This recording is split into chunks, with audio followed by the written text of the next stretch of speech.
Hey, so this is hot off of the last one. I just wanted to talk about another side thing that was sort of coming in my head as I was talking, and is this concept of inward facing versus outward facing positions.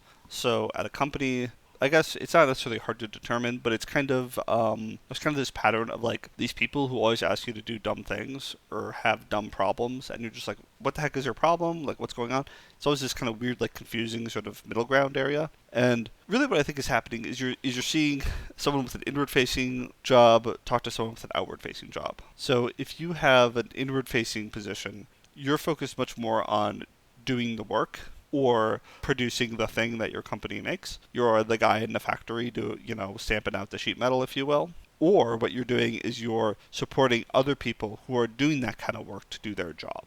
So you're working very kind of closely in that, and you have a high understanding of sort of what goes on and understanding of the skills involved. Generally, when you're working with people, they all have stuff that they want to do. They all have their work to get done, and they want to get in and out very quickly. They're very kind of targeted and focused.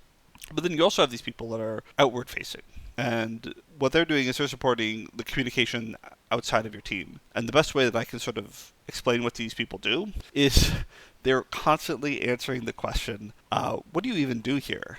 And they're answering that question to like everyone else, and they're making sure that people realize that you should not be made redundant. And it seems like kind of a weird sort of job to have, but when you really think about it, they're facilitating communication, and that's not that weird of a job to have. And really, when it comes down to it, these people are working with either investors or customers, so there's a little bit of a difference there. They have a very different reality of how the job works and what they have to provide and what they have to do.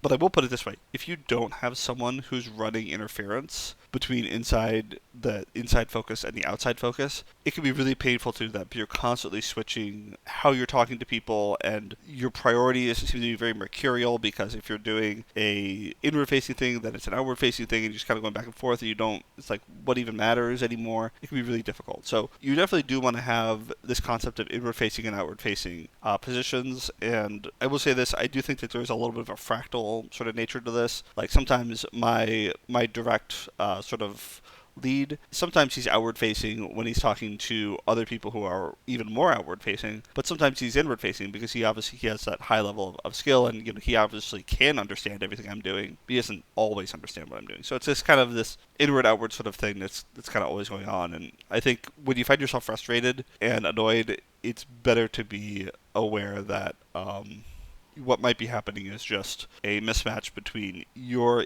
inward facing and someone else's outward facing, or vice versa. So just wanted to clarify that, get that out there, but just a short one for you.